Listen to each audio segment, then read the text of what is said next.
ઓમ નમઃ શિવાય વિદ્યાર્થી મિત્રો, આપણે પ્રોટીન સંશ્લેષણમાં ભાષાંતર સુધી સમજી ગયા. હવે આપણે વાત કરીએ સુકોષ કેન્દ્રીય સજીવોની અંદર જનીન અભિવ્યક્તિનું નિયમન. તો સુકોષ કેન્દ્રીયની અંદર જનીન અભિવ્યક્તિનું નિયમન પોલીપેપ્ટાઇડના નિર્માણ વડે શક્ય બને છે. એટલે કે જનીનને અભિવ્યક્ત થવાના પરિણામે, જનીન અભિવ્યક્ત થાય તેને પરિણામે પોલીપેપ્ટાઇડ શૃંખલાનું નિર્માણ થાય છે, પ્રોટીનનું નિર્માણ થાય છે. સુકોષ કેન્દ્રીયમાં નિયંત્રણ માટે કેટલાક તબક્કા જોવા મળે તો તેની અંદર આવશે પ્રત્યાંકન સ્તર, પ્રક્રિયા સ્તર, mRNAનું કોષ કેન્દ્રમાંથી કોષરસમાં સ્થાનાંતર અને ભાષાંતરીય સ્તર. પણ આ બધું જ થવા માટે પહેલા આપણે સમજી લઈએ કે સજીવમાં જુદા જુદા જનીનો પ્રોટીન સંશ્લેષણ કરે છે. આપણે જાણીએ છીએ કે જનીનો અલગ અલગ પ્રકારના છે અને તેના માટે પ્રોટીનનું સંશ્લેષણ જરૂરી છે. આ બધા જ પ્રોટીનની કોઈ એક જ સમયે જરૂર હોતી નથી, કોઈ એક સમયે બધા જ પ્રકારના પ્રોટીનની જરૂરિયાત રહેતી નથી. જો કે દરેક કોષ તેના જીવનચક્રના બધા જ તબક્કાએ એક જ પ્રકારના જનીન જૂથ ધરાવે, તેથી કોઈ ચોક્કસ સમયે ઈચ્છિત જનીનો જ તેમની પ્રક્રિયા દર્શાવે તે જરૂરી છે. અને જ્યારે તેની જરૂરિયાત ના હોય ત્યારે તેમની ક્રિયાશીલતા નિયંત્રિત થવી પણ જરૂરી હોય. એટલે કે દરેક સમયે આ જનીનોને પ્રદર્શિત થવું જરૂરી નથી, તેની જરૂરિયાત હોય ત્યારે જ પ્રદર્શિત થવું જરૂરી છે. અને તેને માટે સુકોષ કેન્દ્રીય જે સજીવો છે તેમાં નિયંત્રણ માટેના કેટલાક તબક્કા જોવા મળે. પહેલું છે પ્રત્યાંકન સ્તર. પ્રત્યાંકન સ્તર આપણે એને કેવી રીતે લઈશું? આપણે ભણી ગયા છીએ પ્રાથમિક પ્રકારનું mRNA તૈયાર થતું હતું, જેની અંદર ઇન્ટ્રોન્સ અને એક્ઝોન બંને જોવા મળતા હતા, નિષ્ક્રિય ભાગ અને સક્રિય ભાગ બંને જોવા મળતા હતા. જે પ્રાથમિક પ્રકારનું mRNA જેને આપણે પ્રત્યાંકન સ્તર કહીએ છીએ. પછી વાત કરીએ પ્રક્રિયા સ્તર. તો પ્રક્રિયા સ્તરની અંદર આવશે પૂર્ણ પરિપક્વ mRNA. પરિપક્વ mRNA. પરિપક્વ mRNA કયું? તો જેની અંદરથી ઇન્ટ્રોન્સ દૂર થઈ જતા હતા, માત્ર એક્ઝોન રહેતા હતા, તેવા mRNAની વાત છે. હવે આ તૈયાર થયેલા mRNAનું કોષ કેન્દ્રમાંથી કોષરસમાં સ્થાનાંતર થાય. કોષરસમાં સ્થાનાંતર થયા પછી તે રિબોઝોમ પર આવશે અને ત્યાં ભાષાંતર થઈ અને જે તે પ્રકારના પ્રોટીનનું નિર્માણ થાય. આ રીતે જનીનનું નિર્માણ થાય છે. સુકોષ કેન્દ્રની અંદર જે જનીનનું નિયંત્રણ છે તે આ રીતે જોવા મળે. પ્રત્યાંકનના સ્તરે, પ્રક્રિયા સ્તરે અને પછી કોષ કેન્દ્રમાંથી સ્થાનાંતર થઈ તેની ભાષાંતર થઈ જે તે પ્રક્રિયા, જે તે પ્રોટીનનું સંશ્લેષણ શક્ય બને છે. હવે કોષમાં જનીન એક વિશિષ્ટ કાર્ય કરવા માટે જ અભિવ્યક્ત થાય છે. આપણે જાણીએ છીએ કે કોષની અંદર કોઈ વિશિષ્ટ કાર્ય કરવા માટે જ જનીન અભિવ્યક્ત થાય છે. દરેક જનીનનું કોઈ એક વિશિષ્ટતા જોવા મળે છે. હવે આ વિશિષ્ટ કાર્યો માટે આપણે એક ઉદાહરણ દ્વારા સમજીએ કે દાખલા તરીકે ઈ કોલાઈ બેક્ટેરિયા જે છે તે બીટા ગેલેક્ટોસાઇડ ડાયસેકેરાઇડ ઉત્સેચક ઉત્પન્ન કરે છે. એનું એક કેમ ઉત્પન્ન કરે છે? કારણ કે લેક્ટોઝ ઉપર આ જે ઉત્સેચક છે તે લેક્ટોઝ ઉપર કાર્ય કરી અને આ લેક્ટોઝ શર્કરાઓ જે છે તે ડાયસેકેરાઇડ પ્રકારની છે. એટલે કે કાર્બોદિતોના એવું જે થોડુંક જટિલ પ્રકારના કાર્બોદિતો છે જેનું સરળ કાર્બોદિતોમાં વિભાજન કરવા માટે બીટા ગેલેક્ટોસાઇડિસ ઉત્સેચકની જરૂર પડે છે.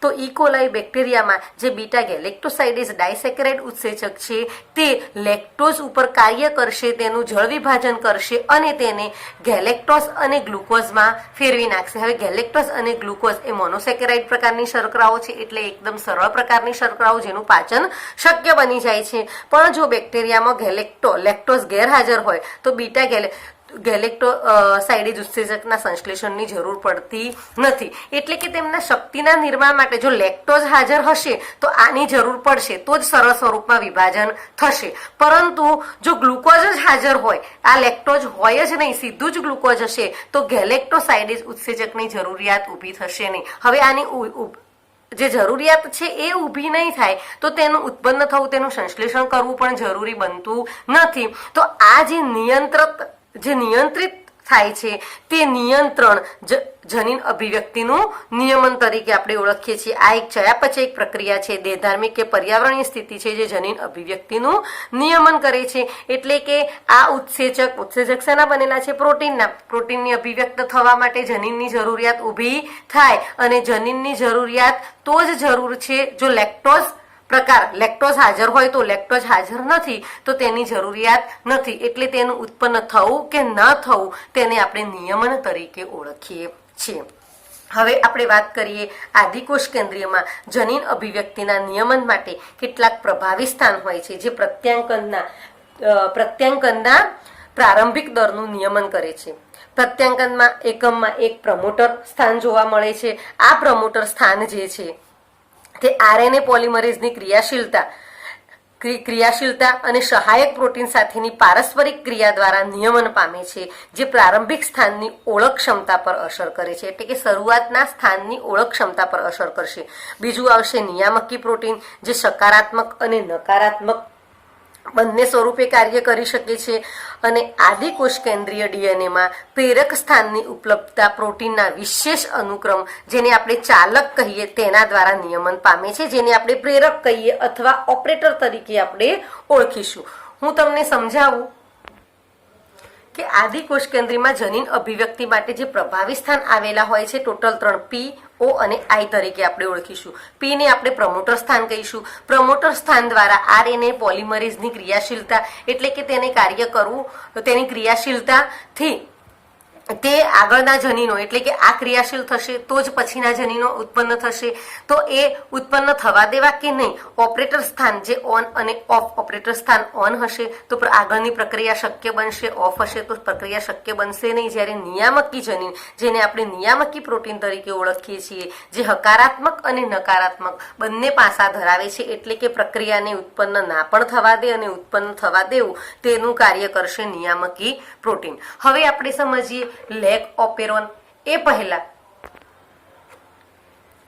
મોટાભાગે લેગ ઓપેરનની અંદર મોટાભાગે ઓપેરનમાં ચાલક સ્થાન પ્રેરક ભાગની પાસે જ હોય છે અને ચાલકના અનુક્રમે નિગ્રાહક પ્રોટીનથી જોડાયેલા હોય છે. અહીંયા શબ્દો ના સમજાય તો આગળ આપણે આકૃતિ દ્વારા બરાબર સમજીશું કે મોટાભાગે ઓપેરોનમાં ચાલક સ્થાન પ્રેરક ભાગની પાસે જ હોય છે અને ચાલકના અનુક્રમે નિગ્રાહક પ્રોટીનથી જોડાયેલા હોય છે. પ્રત્યેક ઓપેરન પોતાનો વિશિષ્ટ ઓપરેટર અને નિગ્રાહક, દરેક ઓપેરન હોય એ વિશિષ્ટ ઓપરેટર અને નિગ્રાહક ધરાવે. ધારો કે લેગ ઓપેરન અહીંયા લેક્ટોઝની ઉપર કાર્ય કરે છે, ઇકોલાઈ બેક્ટેરિયાની અંદર લેક્ટોઝ ઉપર કાર્ય કરે છે, તો લેગ ઓપરેટર માત્ર ઓપેરોનમાં જ જોવા મળે. એ જ રીતે લેગના નિગ્રાહક સ્થાને આંતરક્રિયાઓ થાય તો લેગ માટે પણ જુદો ઓપરેટર અને નિગ્રાહક હશે. એમ જે પ્રકારની પ્રક્રિયકો પર કાર્ય કરે એ પ્રકારના તેમના ઓપરેટરો અને નિગ્રાહકો જોવા મળે છે. હવે આપણે પ્રશ્ન સમજીએ કે લેગ ઓપેરોન એટલે શું, તેની પ્રક્રિયા દર્શાવો. તો લેગ ઓપેરનની માહિતી જે હતી તે જેકોબ અને મોલાર્ડ દ્વારા આપવામાં આવી હતી અને તેઓએ સૌપ્રથમ પ્રત્યાંકન નિયંત્રણ તંત્રનો ખ્યાલ આપ્યો હતો. લેગ ઓપેરોન લેક્ટોઝ, લેગ એટલે લેક્ટોઝમાં પોલિસિસ્ટોનિક બંધારણ જનીનનું નિયમન એક સામાન્ય પ્રમોટર અને નિયામક જનીન દ્વારા થાય છે. આને ઓપેરોન કહીએ છીએ. હવે પોલિસિસ્ટોનિક એટલે શું, તો આપણે સમજી ગયા છીએ કે પોલિસિસ્ટોનિક એટલે એક કરતા વધારે પ્રોટીનનું નિર્માણ થવું. જુદી જુદી શૃંખલાઓ, સિસ્ટોનિક, મોનોસિસ્ટોનિક અને પોલિસિસ્ટોનિક બંને આપણે સમજી ગયા છીએ. એ વખતે આપણે સમજ્યા હતા કે આદિકોષ કેન્દ્રની અંદર પોલિસિસ્ટોનિક પ્રકારનું ડીએનએ ઉત્પન્ન થાય છે અને ત્યાં અલગ અલગ પ્રકારના, એટલે એક કરતા વધારે શૃંખલાઓનું નિર્માણ થશે.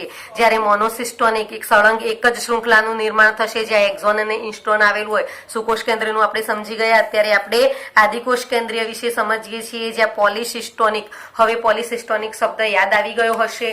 હવે આપણે વાત કરીએ પોલિસિસ્ટોનિક બંધારણીય જનીનનું નિયમન એક સામાન્ય પ્રમોટર અને નિગ્રાહક નિયામકી જનીન દ્વારા થાય છે. આને આપણે ઓપેરોન કહીએ છીએ.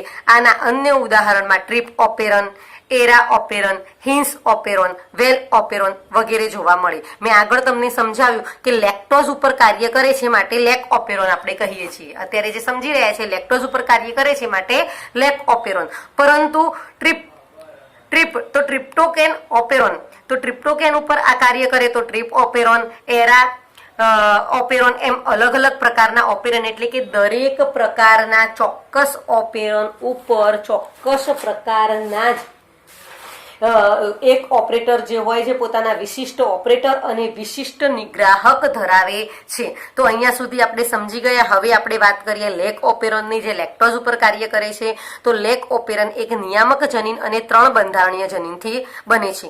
કેવી રીતે એ હું તમને સમજાવી દઉં.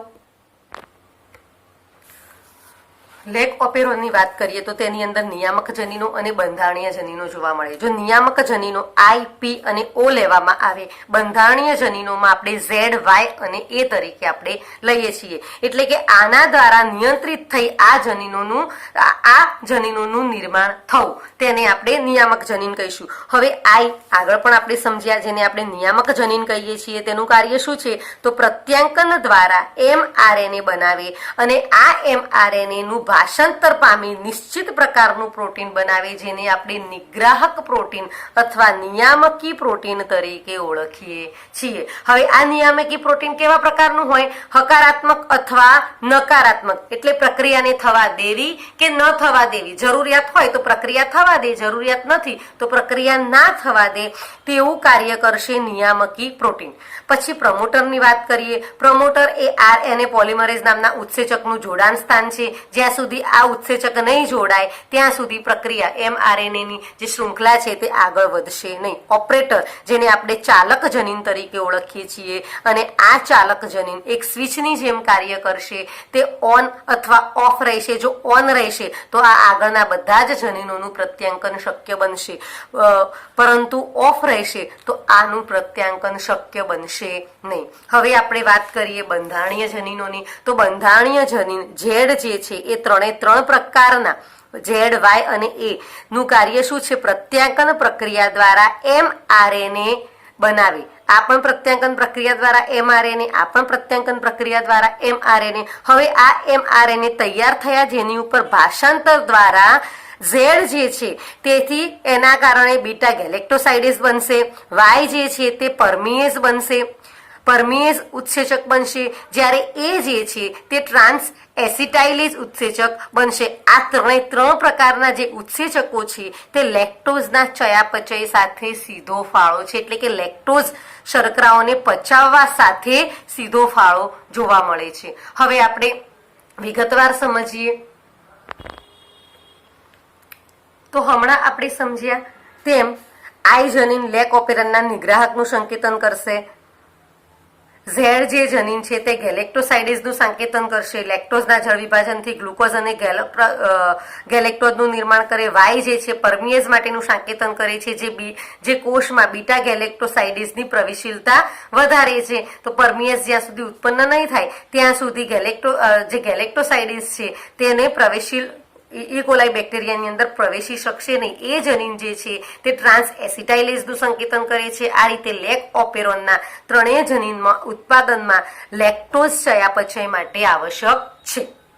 હવે લેક્ટોઝ બીટા ગેલેક્ટોસાઇડ્સ માટેનું પ્રક્રિયકનું કાર્ય કરે છે, જે ઓપેરોનની સક્રિયતાનો આરંભ અને સમાપ્તિનું નિયમન કરે છે, જેને આપણે પ્રેરક તરીકે ઓળખીશું. ગ્લુકોઝની ગેરહાજરીમાં જો બેક્ટેરિયાના સંવર્ધન માધ્યમમાં લેક્ટોઝ ઉમેરવામાં આવે, તો ધારો કે આપણે ઇકોલાઈ બેક્ટેરિયા જે છે તેના સંવર્ધન માધ્યમની અંદર અહીંયા લેક્ટોઝ ઉમેરવામાં આવે તો પરમિએઝની ક્રિયા દ્વારા લેક્ટોઝ કોષમાં પ્રવેશે. લેક્ટોઝ જે છે પરમિએઝની ક્રિયા, કારણ કે તેમાં કોષની અંદર ઇકોલાઈ બેક્ટેરિયામાં થોડાક પ્રમાણમાં પરમિએઝ છે, જેના કારણે લેક્ટોઝ જે છે તે એની અંદર પ્રવેશી તો જશે, પણ ઓપેરોન આઈ જનીન દ્વારા નિગ્રાહક સંશ્લેષિત થાય અને નિગ્રાહક પ્રોટીન ઓપેરોન ઓપરેટર સ્થાન સાથે જોડાઈ RNA પોલિમરેઝને પ્રત્યાંકન કરતા અટકાવી દે છે અને આગળની પ્રક્રિયા અટકી જાય છે. એટલે બીટા ગેલેક્ટોઝ ઉત્પન્ન થવું જરૂરી છે. હવે આપણે વાત કરીએ આકૃતિ દ્વારા સમજવાની. તો હમણાં મેં તમને કહ્યું એવી જ રીતે કે આ શરૂઆત પ્રેરક જે છે આઈને આપણે શું કહેતા હતા? નિયામકી જનીન. આ છે નિયામકી જનીન. પછી આ પ્રમોટર છે ઓ જે છે તેને આપણે ઓપરેટર, અહીંયા સ્વિચ ચાલુ અથવા બંધ થાય. અને ઝેડ, વાય, એ ત્રણે શેનું પ્રત્યાંકન થતું હતું? બીટા ગેલેક્ટોસાઇડ, પરમિએઝ અને ટ્રાન્સ એસિટાઇલેઝ. આ ત્રણ ઉત્સેચકોના ઉત્પન્ન થવા માટે આ સ્વિચનું ચાલુ રહેવું જરૂરી છે. આઈ જે છે તે નિગ્રાહક જનીન તરીકે કાર્ય કરશે, એટલે કે અહીંયા પ્રોટીન શૃંખલાનું નિર્માણ થશે, mRNAનું નિર્માણ થશે. અને આ જે નિગ્રાહક જે છે તે અહીંયા આ સ્વિચ બંધ કરી દેશે, જેને કારણે નિગ્રાહક અણુ ઓપરેટર ઓ સાથે જોડાઈ અને RNA પોલિમરેઝ દ્વારા થતા ઓપરેટરના પ્રત્યાંકનને અટકાવે. કારણ કે ત્યાં RNA પોલિમરેઝને જોડાવા દેતો નથી. આ જે ઓ જે છે ત્યાં નિગ્રાહક હકારાત્મક અને નકારાત્મક મેં તમને પહેલા પણ કહ્યું હતું, નિગ્રાહક અથવા નિયામકી પ્રોટીન છે જ્યારે ગ્લુકોઝયુક્ત માધ્યમ લેવામાં આવે. હું ફરીથી સમજાવું કે અહીંયા ગ્લુકોઝયુક્ત માધ્યમ લેવામાં આવે અને પછી ઇકોલાઈ બેક્ટેરિયાની જ્યારે પ્રક્રિયા આપણે સમજીએ તો ગ્લુકોઝ છે તો ત્યાં એમને બીટા ગેલેક્ટોઝ એટલે કે બીટા ગેલેક્ટોઝ પરમિએઝ કે ટ્રાન્સએસિટાઇલેઝની જરૂરિયાત રહેતી નથી. આપોઆપ જ તે સાદી મોનોસેકેરાઇડ છે તેનું પાચન શક્ય બની જાય છે, તો એની જરૂરિયાત નથી. ત્યારે આ નિગ્રાહક પ્રોટીન ઉત્પન્ન થઈ આ સ્વિચને બંધ કરી દેશે, જેથી આ ત્રણમાંથી આ સ્વિચ અહીં આગળ આરએનએ પોલિમરેઝ જે છે તેને જોડાવા દેતો નથી. જોડાય નહીં એટલે આ ત્રણમાંથી એક પણ ઉત્સેચકનું ઉત્પન્ન થવું શક્ય બનતું નથી. ક્યારે? જ્યારે ગ્લુકોઝયુક્ત માધ્યમમાં ઇકોલાઈ બેક્ટેરિયાને રાખવામાં આવે ત્યારે. હવે આપણે વાત કરીએ લેક્ટોઝયુક્ત માધ્યમની. તો આ જે માધ્યમ છે તે બદલી નાખીએ અને અહીંયા લેક્ટોઝયુક્ત. હવે લેક્ટોઝ તો સીધું બેક્ટેરિયાની અંદર પ્રવેશી શકતું નથી, તેના માટે આ બધા ઉત્સેચકોની જરૂરિયાત ઊભી થાય છે. એટલે અહીંયા જે નિગ્રાહક પ્રોટીન જે છે તે નિગ્રાહક પ્રોટીન માંથી એમઆરએનએ નિર્માણ થશે. આપણે જાણતા હતા કે તે શું કરે છે, પ્રત્યાંકન દ્વારા એમઆરએનએ બનાવે છે અને આ એમઆરએનએ ભાષાંતર કરશે. ભાષાંતર કરી અને નિગ્રાહક પ્રોટીનનું નિર્માણ કરશે. પણ કેવા પ્રકારનું? તો અહીંયા નિષ્ક્રિય નિગ્રાહક પ્રોટીનનું નિર્માણ કરશે. અહીંયા સક્રિય હતું, જે અહીંયા આને ઓફ કરી દીધી આ સ્વિચ. અહીંયા નિષ્ક્રિય નિગ્રાહકને બનાવશે અને આ નિષ્ક્રિય નિગ્રાહક જે છે તે આ સ્વિચને બંધ કરતું નથી, કારણ કે લેક્ટોઝયુક્ત માધ્યમ છે અને લેક્ટોઝને પચાવવા માટે આ ઉત્સેચકોની જરૂરિયાત છે. આ સ્વિચ ઓન રહેશે, ચાલુ રહેશે, જેથી ઝેડ જે છે તે પણ પ્રત્યાંકન કરી શકશે, વાય પણ પ્રત્યાંકન કરી શકશે, આ પણ પ્રત્યાંકન, અને દરેકે દરેક પ્રત્યાંકન કરી એમઆરએનએની એવી શૃંખલાઓ બનાવશે જે બીટા ગેલેક્ટોસાઇડેઝ, પરમિએઝ અને ટ્રાન્સએસિટાઇલેઝનું નિર્માણ કરશે. આમ આ સિદ્ધાંતને આપણે લેક ઓપેરોન સિદ્ધાંત તરીકે ઓળખીએ છીએ. લેક્ટોઝની હાજરીમાં નિગ્રાહક પ્રેરક સાથે પ્રક્રિયા કરી નિષ્ક્રિય થાય છે, તેથી આરએનએ પોલિમરેઝ પ્રત્યાંકન સાથે જોડાઈ જાય છે, અહીંયા જોડાઈ જશે અને પ્રક્રિયાની શરૂઆત શક્ય બને છે. નિગ્રાહક દ્વારા લેક ઓપેરનના નિયમને નકારાત્મક નિયમન તરીકે ઓળખીએ છીએ. ફરીથી વિદ્યાર્થી મિત્રો એકવાર ફરી સમજી લઈએ કે લેક ઓપેરનનો સિદ્ધાંત એવું સૂચવે છે કે નિગ્રાહક પ્રોટીન જે છે તે આરએનએ પોલિમરેઝને જોડાવા દે તો આગળની પ્રક્રિયા શક્ય બને, ના જોડાવા દે તો અશક્ય બને. તો તે નિગ્રાહક પ્રોટીન જે છે તેનું કાર્ય છે સ્વિચને ઓફ અને ઓન કરવાનું. તો લેક ઓપેરન સુધી આજે આપણે ભણી ગયા. આગળનું પછીના વિડીયોમાં. ઓમ નમઃ શિવાય.